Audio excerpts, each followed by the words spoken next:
Salut à tous, bienvenue sur Compréhension TV. Je suis Mathurin Abner. C'est vraiment un grand plaisir pour moi de vous apporter cette nouvelle vidéo aujourd'hui sur votre plateforme Compréhension TV. Aujourd'hui, nous allons vous montrer à travers la Bible, via cette vidéo, que Jésus-Christ n'était pas mort un vendredi pour ressusciter un dimanche, comme nous le croyons toujours, y compris moi, mais il était mort un mercredi pour ressusciter un samedi dans l'après-midi. Donc, c'est un peu étrange, mais c'est ce qui est la vérité et je vais vous prouver ça à travers la Bible. Alors, si je vais vous montrer à travers la Bible que Jésus-Christ était mort un mercredi pour ressusciter un samedi dans l'après-midi, ce n'est pas une bonne raison pour vous d'aller discuter avec vos dirigeants d'église, vos pasteurs, vos enseignants pour leur faire croire qu'ils ont une mauvaise doctrine. C'est pas une doctrine, c'est juste, je vais vous montrer que Jésus-Christ n'était pas mort un vendredi, comme le mois prochain ce sera la Pâque. Vous savez tous que dans les églises chrétiennes, nous avons des activités et pendant toute la semaine, des réveils, etc. Et le vendredi, c'est le vendredi saint. Nous savons que le Seigneur allait mourir. C'est pas qu'il va mourir à nouveau, mais nous croyons que c'est le jour qui a été le jour de la mort de Jésus-Christ. Et nous croyons aussi qu'il était ressuscité un dimanche que nous appelons dimanche Pâques. Et vous allez voir, et le vendredi et le dimanche, ces deux jours-là sont des faux jours. Donc, c'était pas la date de la mort. C'était pas un vendredi. Et dimanche, c'était pas le jour de la résurrection de notre Seigneur Jésus-Christ. Donc, comme je vous ai dit, c'est pas une raison pour aller discuter avec vos dirigeants, vos professeurs bibliques, mais c'est juste, je voudrais tout simplement vous montrer que c'était pas un vendredi, c'était pas un dimanche. Maintenant que vous croyez qu'il était mort un vendredi, que vous croyez qu'il était mort un mercredi, ça ne change rien. Le plus important, c'est que nous croyons que Jésus-Christ était venu dans le monde, il était mort pour nos péchés, maintenant il est ressuscité, il est vivant. Donc, si nous croyons en lui, nous avons la vie éternelle. C'est ce qui est plus important. Donc, le jour, c'est pas le jour qui va nous sauver. C'est pas ça qui est le plus important. C'est le sacrifice qui a été fait. C'est ce qui est le plus important. Maintenant, si, tout comme moi, vous croyez que Jésus-Christ était mort un vendredi, c'est parce que dans la Bible, on nous avait dit que Jésus-Christ était mort la veille d'un sabbat. C'est l'unique raison pour laquelle nous croyons que Jésus-Christ était mort un vendredi. Parce que dans l'esprit des gens, dans les gens qui lisent la Bible, quand ils voient sabbat, ils pensent automatiquement au 7e jour de la semaine, qui était le jour du sabbat du peuple juif. C'était le jour que Dieu leur avait demandé de mise à part pour célébrer, afin que les Juifs se souviennent qu'ils ont été en esclave en Égypte et que le Seigneur les avait délivrés. Il leur avait demandé de mettre ce jour à part pour célébrer chaque semaine, parce que le peuple doit se souvenir qu'ils étaient en esclave. Maintenant, ils ont la liberté. Ils doivent être reconnaissants envers leur Dieu. Donc, c'est pour cela, à chaque fois que beaucoup de lecteurs de la Bible, ils voient le sabbat, ils pensent automatiquement au 7e jour de la semaine, qui est le sabbat hebdomadaire, que moi, j'appelle aussi le sabbat régulier. Mais ce n'est pas que le samedi, ce n'est pas que le 7e jour de la semaine qui était de sabbat, mais il y avait beaucoup de sabbats dans la Bible. Ce n'est pas que le 7e jour de la semaine, le sabbat hebdomadaire. Par exemple, le 7e mois de l'année, il y a beaucoup de sabbats.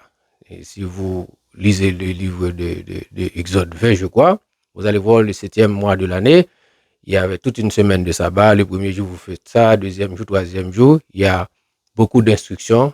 Qu'est-ce que le peuple juif doit faire le 7e mois de la semaine de l'année? Et aussi, le premier mois de l'année, que nous considérons comme étant le mois d'avril. Pour nous, le mois d'avril, c'est le 4e mois de l'année. Mais pour la Bible, et selon la Bible, le mois que nous considérons comme le 4e mois de la Bible, c'était le premier mois de la Bible. Parce que la Pâque, c'est une fête et que les Juifs fêtaient le premier mois de l'année. Donc, nous n'avons pas le même calendrier que les Juifs avaient autrefois. Je ne sais pas quel calendrier ils utilisent aujourd'hui, mais ce que je sais, le premier mois de l'année, c'était le mois de la Pâque. Donc, tandis que nous fêtons la Pâque le quatrième mois de l'année, qui est le mois d'avril. Donc, c'est un peu différent. Donc, dans ce mois d'avril, dans le mois d'avril, ça peut arriver qu'on a plusieurs sabbats et dans une semaine.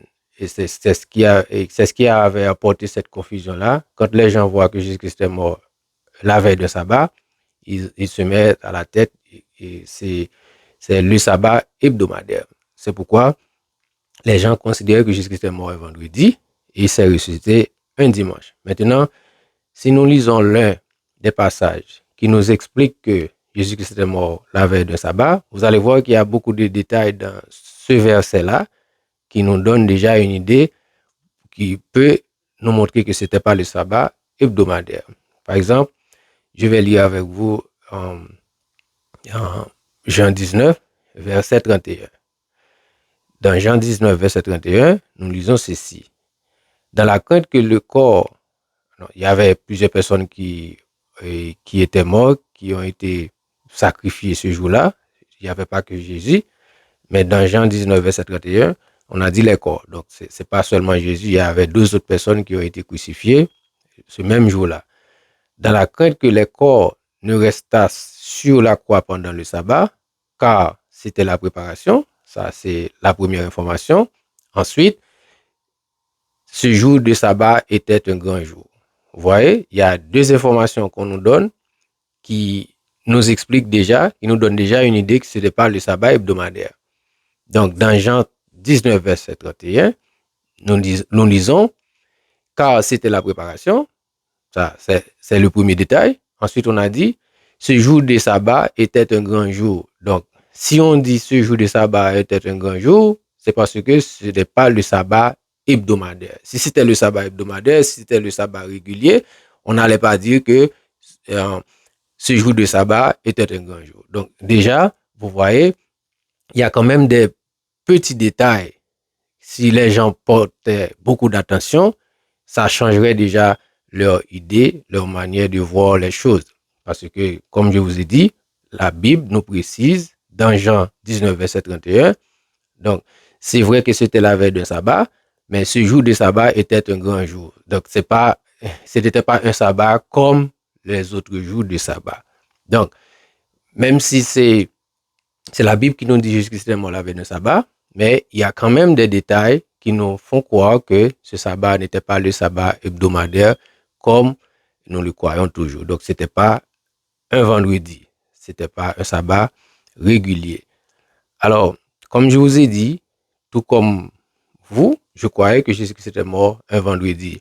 Mais quand je commence à faire mes propres lectures de la Bible, je trouve beaucoup d'informations, d'autres passages qui me fait douter que ce sabbat-là, c'était un sabbat hebdomadaire et que Jésus-Christ n'était pas mort un vendredi pour ressusciter un dimanche.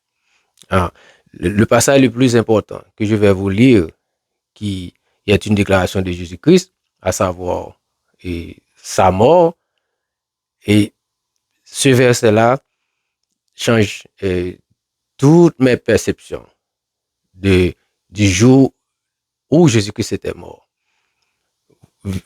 Lisons ensemble le passage que nous trouvons dans le livre de Matthieu, Matthieu chapitre 12, verset 40. Dans Matthieu 12, verset 40, je lis ceci. Car de même que Jonas fut 3 jours, 3 nuits dans le ventre d'un grand poisson, de même le Fils de l'homme sera 3 jours et 3 nuits dans le sein de la terre. Donc, quand je lis ce passage, et rapidement, ça me dit quelque chose. Ça me fait croire que vendredi n'était pas le jour de la mort de Jésus-Christ. Parce que Jésus-Christ a dit lui-même, il doit passer 3 jours, 3 nuits au sein de la terre. Les Juifs lui avaient demandé de faire un miracle pour voir si tu es le Fils de Dieu, si tu es un prophète. Il a dit, il n'y a pas de plus grand miracle que celui de Jonas. Car de même que le Fils de l'homme, de même que Jonas fut 3 jours, 3 nuits dans le ventre d'un grand poisson, de même le Fils de l'homme sera 3 jours, 3 nuits dans le sein de la terre. Donc, si Jésus-Christ a dit qu'il doit passer 3 jours, 3 nuits au sein de la terre, Donc, nous ne pouvons pas croire autrement.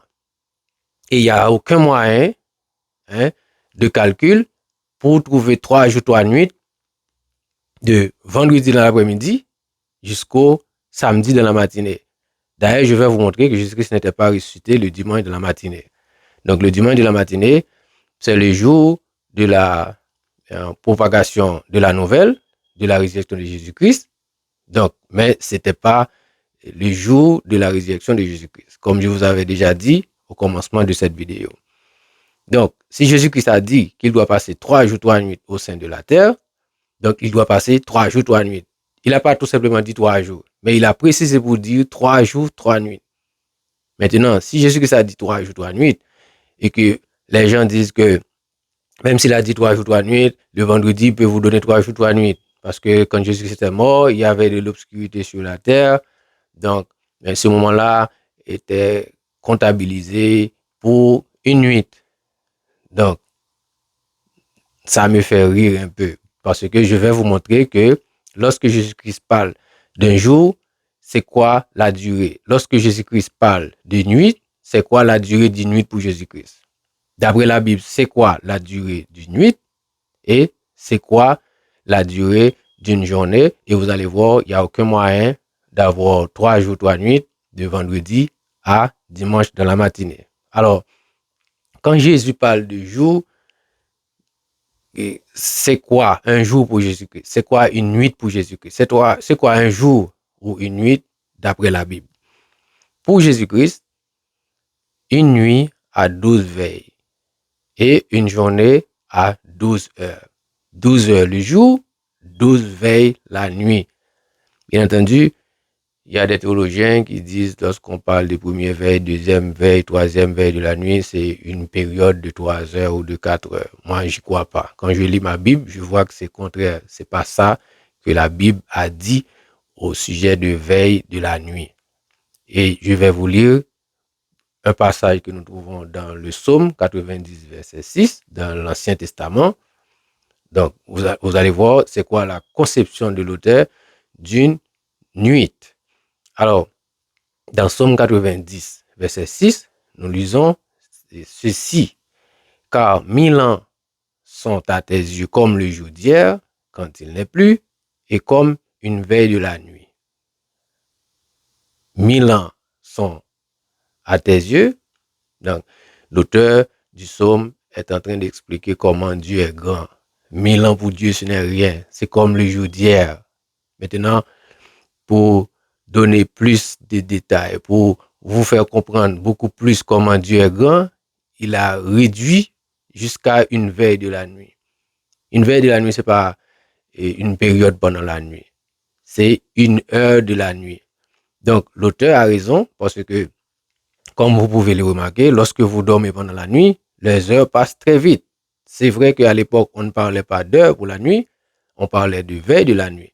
Donc, une nuit à 12 veilles de la nuit. Veille de la nuit, c'est l'unité de temps dans la nuit. Et heure, c'est l'unité de temps dans la journée. À l'époque de Jésus-Christ, ou du moins d'après la Bible, si vous voulez. C'est pourquoi l'auteur a dit, c'est comme une veille de la nuit. 1000 ans, c'est comme une veille de la nuit pour Dieu. Parce que les heures, quand vous avez les yeux ouverts, vous regardez une heure, ça dure beaucoup dans une journée. Mais quand vous dormez, je ne sais pas si tout le monde fait l'expérience, quand vous dormez la nuit, vous dormez 10 heures de temps, c'est comme si vous fermez les yeux et quand vous ouvrez les yeux, il y a déjà un autre jour. Donc, ça passe très vite, les heures de la nuit. Donc, les veilles de la nuit, ça passe très vite. C'est pourquoi l'auteur a dit c'est comme une veille de la nuit, 1000 ans pour Dieu. Alors, ça, c'est dans l'Ancien Testament. Maintenant, nous allons lire un passage dans le Nouveau Testament où Jésus-Christ fait mention de veille de la nuit et vous allez voir exactement, c'est l'unité de temps dans la Bible. Et c'est ce que Jésus-Christ a expliqué. Dans Matthieu 24, verset 43, nous lisons ce passage. Sachez-le bien, si le maître de la maison savait à quelle veille de la nuit le voleur allait venir, il veillerait et ne laisserait pas percer sa maison. Sachez-le bien, si le maître de la maison savait à quelle veille de la nuit le voleur doit venir, vous voyez, à quelle veille de la nuit. Matthieu 24, verset 43. Donc, et si quelqu'un dort pendant la nuit et il y a un voleur qui est venu pour dérober sa maison, pour percer sa maison, pour voler des choses, soit sur la cour ou quelque part dans ses animaux ou tout ça, donc c'est facile pour la personne de venir et voler tout ce que la personne veut et partir. Parce que le propriétaire de la maison est en train de dormir. Parce que c'est normal. Parce que lorsqu'on dort la nuit, on ne sait rien. Mais Jésus-Christ a dit, si le propriétaire de la maison savait à quelle heure exacte, c'est ce qu'il veut dire. Si le maître de la maison savait à quelle veille de la nuit, s'il savait à l'heure exacte que le voleur allait venir, il pouvait veiller et prendre le voleur. Mais comme étant donné, il ne savait pas à quelle heure exacte, à quelle veille de la nuit, donc il ne peut pas surveiller pendant toute la nuit parce qu'il ne sait pas à quel moment. Maintenant, lorsque vous dites que une veille de la nuit, c'est une période de 2 heures ou de 3 heures de temps, ça n'a aucun sens. Parce que si c'est plusieurs heures qu'on doit veiller le voleur pendant la nuit, donc on peut dormir, hein? On peut emporter par le sommeil très rapidement. Mais si on savait à quelle veille de la nuit, cela veut dire à quelle heure exacte que le voleur allait venir, on pouvait juste attendre. Par exemple, si on sait que c'est à la quatrième veille de la nuit ou à cinquième veille ou sixième veille, huitième veille ou onzième veille de la nuit que le voleur allait venir, on pouvait surveiller et prendre le voleur. Donc c'est pour cela qu'il y a un autre passage où euh, Jésus-Christ a demandé aux disciples de passer à l'autre bord et lui, ils étaient en train de prier. Maintenant, on a dit à la quatrième veille de la nuit, il y avait une sorte de tempête sur la mer et que les disciples avaient peur quand ils voient Jésus-Christ. Mais on avait dit dans ce passage-là, c'est à la quatrième veille de la nuit. La quatrième veille de la nuit, euh, c'est pas à la fin de la nuit ou à la dernière tranche de la nuit. Donc, ça n'a aucun sens. Le quatrième veille de la nuit, c'est à 10 heures du soir. Le quatrième veille de la nuit, cela veut dire, si c'était aujourd'hui, on allait dire c'est à 10 heures du soir. Ou à la quatrième heure de la nuit, si on comptait les heures pour la nuit. Mais malheureusement, dans la Bible, les heures, c'est pour les jours et veille de nuit, c'était pour la nuit. Voilà. Donc, nous venons de voir une nuit pour Jésus-Christ, c'est 12 veilles. Et nous allons voir maintenant un jour pour Jésus-Christ, c'est 12 heures. Donc, si Jésus-Christ dit qu'il doit passer 3 jours, 3 nuits au sein de la terre, donc il parle de 3 jours de 12 heures de temps et il parle de 3 nuits de 12 veilles. Parce que dans la nuit, on parle de veille de la nuit. C'est pas comme veille de la nuit, c'est pas comme une période de temps comme on vous fait croire toujours. Et aussi, c'est pas une activité de prière parce qu'il y a veille de nuit et veille de la nuit. Veille de la nuit, c'est l'unité de temps dans la nuit, à l'époque de Jésus-Christ, selon la Bible. Maintenant, veille de nuit, c'est une activité de prière que les chrétiens de nos jours sont en train d'organiser. Donc, c'est pas la même chose, veille de nuit et veille de la nuit. Donc, dans la Bible, c'est veille de la nuit. Il n'y a pas veille de nuit dans la Bible, d'activité de prière. Alors, nous venons de voir une nuit à 12 veilles. Maintenant, nous allons voir pour Jésus-Christ un jour à 12 heures de temps. Maintenant, le premier passage que nous allons considérer, c'est Matthieu 20. Donc, je ne vais pas vous lire le passage maintenant, mais c'est une histoire que vous connaissez très bien. Jésus-Christ nous a raconté une parabole où il y a un propriétaire qui voulait avoir des ouvriers pour travailler dans son champ. Donc, il a envoyé des serviteurs dans les rues pour aller recruter des travailleurs, des gens qui veulent travailler. Maintenant, on nous a dit, à la première heure, il avait envoyé ses serviteurs pour aller recruter des gens. Il recrute des gens à la deuxième heure, troisième heure, etc. Maintenant, la Bible nous a dit, il a même recruté des gens à la 11e heure. Cela veut dire à la dernière heure de la journée. Maintenant, lorsqu'il faisait son payroll, les gens qui travaillaient pendant toute la journée, qui avaient la chaleur du jour, ils murmuraient pour dire au patron, pourquoi vous nous donnez le même salaire, à savoir un denier, aux gens qui ont travaillé seulement 1 heure. Donc, les gens qui travaillaient 12 heures pendant la journée, pendant le jour, ils avaient le même salaire que la personne qui avait travaillé seulement 1 heure. Donc, il murmurait. Maintenant, vous connaissez très bien l'histoire. Le propriétaire avait dit maintenant, et vous n'avez pas à vous plaindre parce que j'avais conclu avec vous que je vais vous donner un denier. Je vous donne votre denier. Vous n'avez rien à voir avec les gens qui ont travaillé seulement 1 heure, qui ont le même salaire que vous. Donc, ce n'est pas votre problème. Donc, vous savez déjà, vous connaissez déjà cette histoire. Alors, ça, c'est le premier exemple qui nous fait croire que Jésus-Christ croit qu'il y a 12 heures dans une journée. Parce qu'il explique déjà, à travers cette parabole, il y a 12 heures dans une journée. Alors, le deuxième passage que nous allons considérer, c'est un verset que nous trouvons au 11e chapitre du livre de Jean et le 9e verset. Dans Jean 11, verset 9, nous avons lu ceci. Jésus répondit, il n'y a-t-il pas 12 heures au jour? Si quelqu'un marche pendant le jour, il ne bronche point parce qu'il voit la lumière du jour. Vous voyez la question que Jésus-Christ pose à ses disciples. Y a-t-il pas 12 heures au jour? Ce n'est pas une question qui attend une réponse. C'est juste, il voulait attirer l'attention des disciples. Il y a 12 heures pendant le jour et pendant toutes les 12 heures du jour, le soleil est là pour nous éclairer. Parce que, comme je vous ai dit, à la première heure jusqu'à 11e heure, c'est la journée où le soleil ne se couche pas encore. Quand le soleil se couche, on commence à compter les veilles de la nuit, de la première veille de la nuit jusqu'à la dernière veille de la nuit. Ce n'est pas une période de 12 heures. Alors, Jésus-Christ voulait attirer l'attention aux disciples. Il y a 12 heures au jour. Maintenant, si Jésus-Christ croit qu'il y a 12 heures au jour, et il dit qu'il va passer 3 jours, 3 nuits au sein de la terre, et il croit qu'il y a 12 veilles dans une nuit. Donc, si Jésus-Christ a dit qu'il va passer 3 jours, 3 nuits, il n'a pas tout simplement dit que je vais passer 3 jours. Il a précisé 3 jours, 3 nuits. Donc, je dois croire, si Jésus-Christ a dit qu'il va passer 3 jours, 3 nuits au sein de la terre, il n'y a qu'un moyen qu'il ne passe pas 3 jours, 3 nuits au sein de la terre. Sinon, il n'allait pas faire cette précision, 3 jours, 3 nuits. Alors, je viens de vous montrer que Jésus-Christ avait dit qu'il allait passer 3 jours, 3 nuits au sein de la terre. Et c'est ce que moi je crois. Et je vous disais tantôt, de vendredi à dimanche matin, il n'y a aucun moyen de trouver 3 nuits de 12 veilles et 3 jours de 12 heures. Ça n'existe pas, c'est impossible. Maintenant, c'est quel jour que Jésus-Christ était mort? Alors, avant de vous montrer exactement le jour, je vais vous montrer d'abord, c'était pas un vendredi. Et c'était pas un dimanche la résurrection. Et c'était pas un vendredi la mort. Dans Marc 16, nous lisons ceci. Lorsque le sabbat fut passé, Marie de Magdala, Marie, mère de Jacques, et Salomé achetèrent des aromates afin d'aller embaumer Jésus. Marc 16, verset 1. Lorsque le sabbat fut passé, Marie de Magdala, Marie, mère de Jacques, et Salomé achetèrent des aromates afin d'aller embaumer Jésus. Maintenant, si après le sabbat,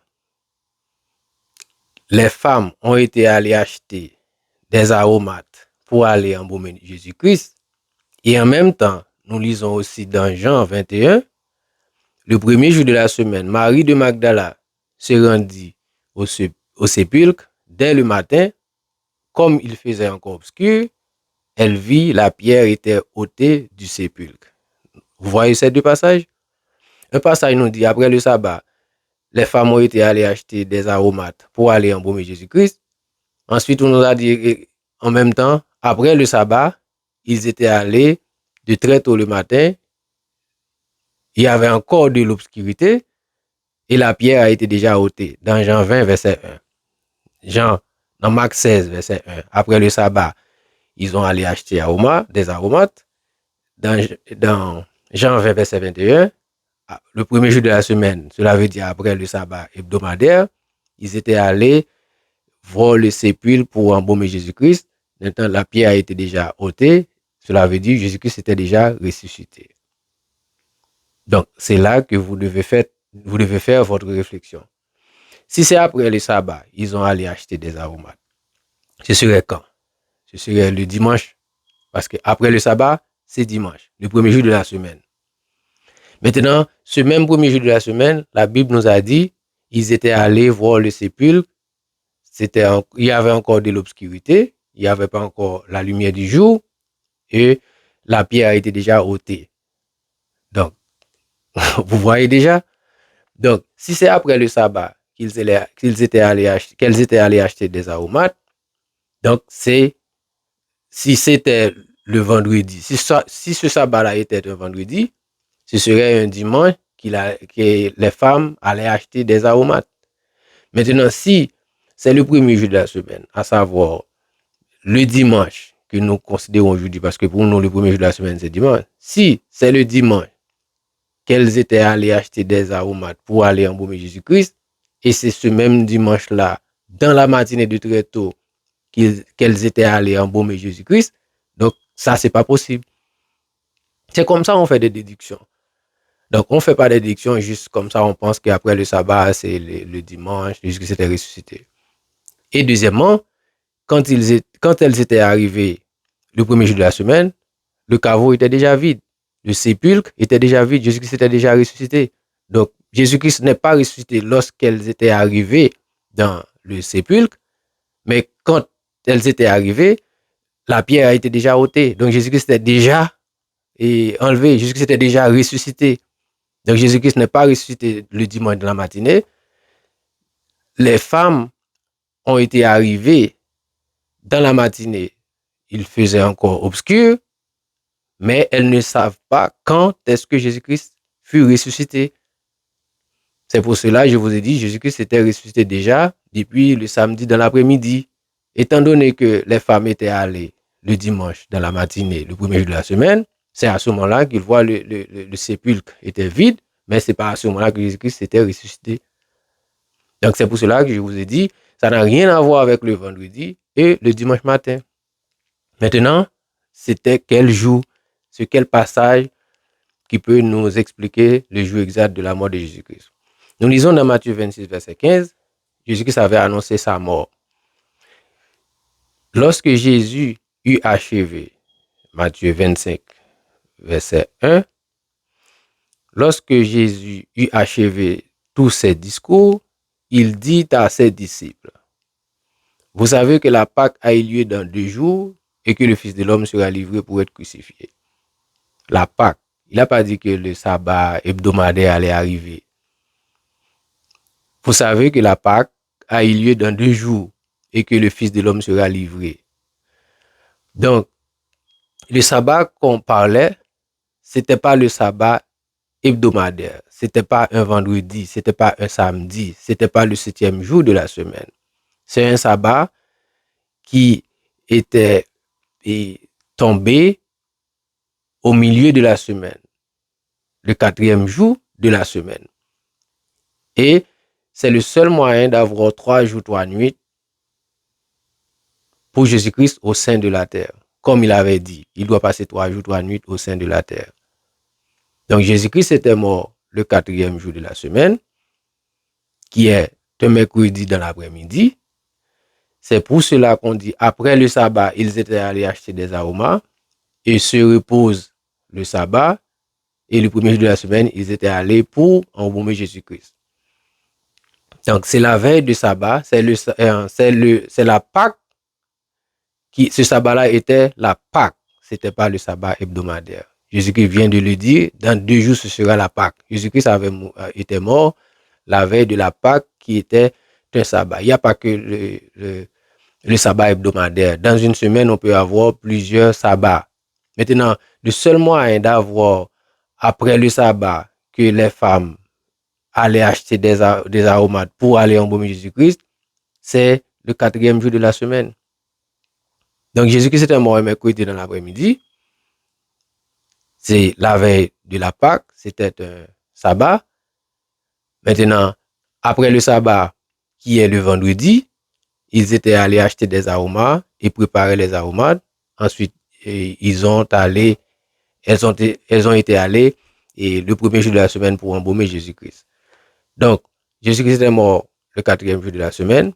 Comme je vous ai dit, c'est pas écrit noir sur blanc dans la Bible, c'était un mercredi ou c'était le 4e jour de la semaine. Tout comme c'était pas écrit noir sur blanc dans la Bible, c'était un vendredi pour dimanche de la matinée. Sauf que je viens de vous montrer, il n'y a aucun moyen d'avoir 3 jours, 3 nuits du vendredi au dimanche matin. Et ensuite, on a dit, après le sabbat, les femmes ont été allées acheter des aromates. Donc, si c'était le sabbat hebdomadaire et qu'après ce sabbat-là, les femmes ont été allées acheter des aromates, ce serait le dimanche. Et ce serait le dimanche, qui est le premier jour de la semaine à cette époque-là, Donc, si les femmes étaient allées acheter des aromates, ce serait pendant la journée. Il fallait attendre que le marché soit ouvert afin que les femmes puissent aller acheter des aromates pour venir préparer ensuite pour aller embaumer Jésus-Christ le jour suivant. Donc, vous voyez, donc si c'était le premier jour de la semaine, il fallait attendre que le marché soit ouvert, tandis que le dimanche qu'elles étaient allés voir le sépulcre, il faisait encore obscur. Donc, le marché n'était pas encore ouvert. Donc, vous voyez que ce n'était pas un vendredi. Donc, c'était le 4e jour de la semaine qui commence déjà mercredi soir, parce que n'oubliez pas, et les jours commencent d'abord avec la nuit.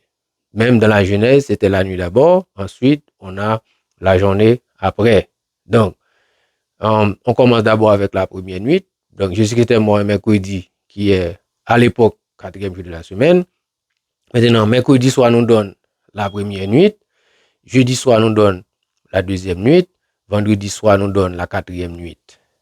Maintenant, Jésus-Christ avait dit 3 nuits de 12 veilles. Et nous avons déjà montré une nuit à 12 veilles. Maintenant, pour les 3 jours, c'est jeudi dans la journée, vendredi dans la journée et samedi dans la journée. C'est ce qui vous donne les 3 jours. Et à la dernière heure, le samedi, qui est le 7e jour de la semaine, Jésus-Christ doit ressusciter. Je n'ai pas dit qu'ils étaient ressuscités. Il doit ressusciter parce qu'il y a 3 jours. Donc les 3 nuits, c'est mercredi, jeudi, vendredi soir. Les 3 jours, jeudi la journée, vendredi la journée et samedi la journée. Maintenant, à la fin de la journée, Jésus-Christ doit ressusciter. Étant donné que les femmes n'étaient pas allées et à la fin de la journée de samedi, comme d'habitude, le jour de sabbat, on ne sort pas. Le samedi, on reste à la maison. On sort le premier jour de la semaine. C'est normal que les femmes doivent attendre le premier jour de la semaine et aller de très tôt le matin pour aller embaumer Jésus-Christ. C'est ce qui s'était arrivé. Donc voilà. Donc, je viens de vous montrer que il y avait la Pâque. C'était pas le sabbat hebdomadaire. Jésus avait dit dans Matthieu 26, verset 15, dans d'autres passages aussi, la Pâque va arriver dans 2 jours et que le Fils de l'homme doit être crucifié avant la Pâque. Et c'est pas le jour de la Pâque. Donc maintenant, c'est un sabbat. Et ce sabbat-là, donc, c'est après ce sabbat-là que les femmes étaient allées acheter des aromates, à savoir le vendredi, et préparer les aromates. Donc, maintenant, on a dit, après le sabbat, c'est pas le sabbat, c'est après le sabbat, c'est ce sabbat hebdomadaire. Après le sabbat, le premier jour de la semaine, elles étaient allées pour embaumer Jésus-Christ. C'est à ce moment-là qu'ils voient le sépulcre était vide. Donc, Jésus-Christ était déjà ressuscité le samedi dans l'après-midi à la fin de la journée. Maintenant, personne n'était allé à ce moment-là au sépulcre et c'était normal. Donc, c'est toujours le premier jour de la semaine que les activités reprennent. C'est à ce moment-là que les femmes étaient allées voir le sépulcre et la pierre était déjà ôtée. Donc, la pierre n'a pas été ôtée le dimanche dans la matinée. Ça doit être, même si je n'ai pas de preuve, mais ça doit être le samedi dans l'après-midi parce que c'était la fin de la 3e journée. 3 jours, 3 nuits. Maintenant, ça commence déjà avec la nuit, comme je vous ai dit. Et ce sabbat-là, c'était le sabbat de la Pâque. Et nous avons déjà vu au tout début que ce sabbat était un sabbat spécial. Ce n'était pas un sabbat comme tous les sabbats. Donc, je peux vous relire le passage. Dans Jean 19, verset 1, on a dit dans le crainte que le corps, dans la crainte que les corps ne restassent sur la croix pendant le jour du sabbat, car c'était la préparation. Et ce jour de sabbat était un grand jour de sabbat. Donc, ce n'était pas le sabbat hebdomadaire. Donc, et c'est après ce sabbat-là que les femmes ont été déjà allées acheter des aromates pour aller embaumer Jésus-Christ le premier jour de la semaine après le sabbat hebdomadaire. Donc, elles étaient allées voir le sépulcre et le sépulcre était déjà vide. Alors, même si vous pouvez toujours avoir des petits doutes, il n'y a pas aucun souci, c'est toujours possible d'avoir des doutes. Mais moi-même, ce que je crois, si Jésus-Christ a dit qu'il va passer 3 jours, 3 nuits au sein de la terre, il n'y a aucun moyen qu'il ne passe pas 3 jours, 3 nuits. Jésus-Christ ne peut pas mentir. Et il n'y a aucun moyen d'avoir 3 jours, 3 nuits du vendredi au dimanche matin. Et j'avais vous montrer aussi Et je vous avais montré que Jésus-Christ n'était pas ressuscité le dimanche de la matinée. Donc, c'est à ce moment-là que la nouvelle a été propagée, mais c'est pas le dimanche de la matinée que Jésus-Christ s'était ressuscité. Donc, parce que de très tôt déjà, le caveau était vide, le sépulcre était vide. Donc, Jésus-Christ avait dit qu'il doit passer 3 jours, 3 nuits.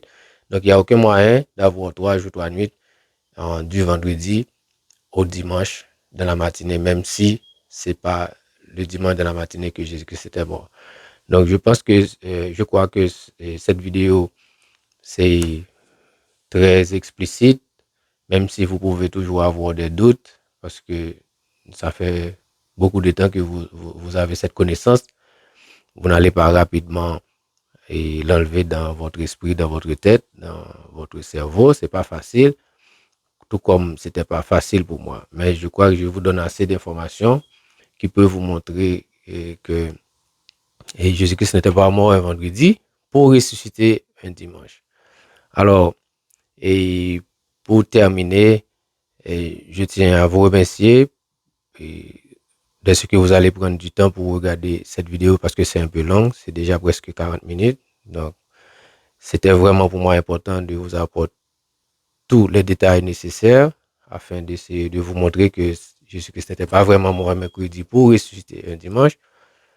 Donc, il fallait que je vous montre, lorsque Jésus-Christ a dit 3 jours, 3 nuits, il parle de 3 jours de 12 heures. Jésus-Christ croit qu'il y a 12 heures au jour.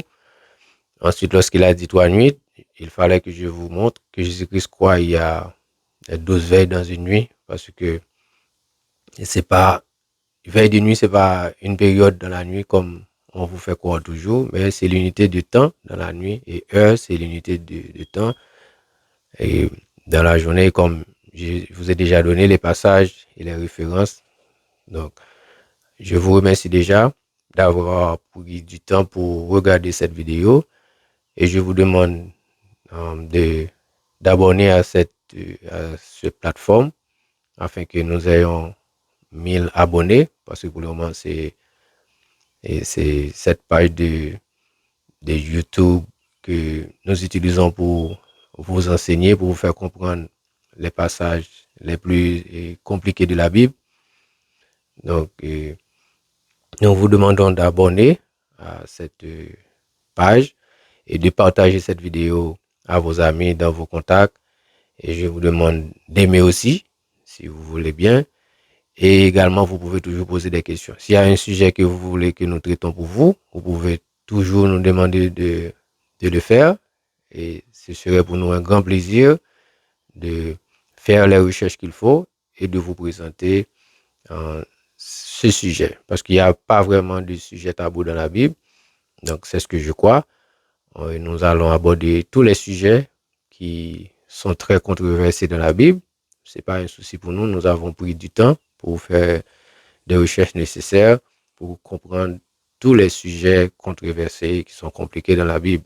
Donc, vous pouvez commenter et nous poser des questions et nous faire des suggestions si vous voulez. S'il y a des choses à corriger, vous pouvez toujours le faire. Et si vous avez, comme je vous ai dit, des sujets que vous voudriez que nous traitons pour vous, vous pouvez toujours nous le faire savoir. Donc, je vous demande d'abonner et de demander à vos amis d'abonner parce que si nous n'avons pas 1000 abonnés, nous ne pouvons pas faire des présentations live. Pour le moment, et notre plateforme, c'est vraiment jeune. Donc, nous n'avons pas encore beaucoup d'abonnés. Je vous demande d'abonner et partager cette vidéo. Donc, je vous remercie et à la prochaine. Que Dieu vous bénisse abondamment.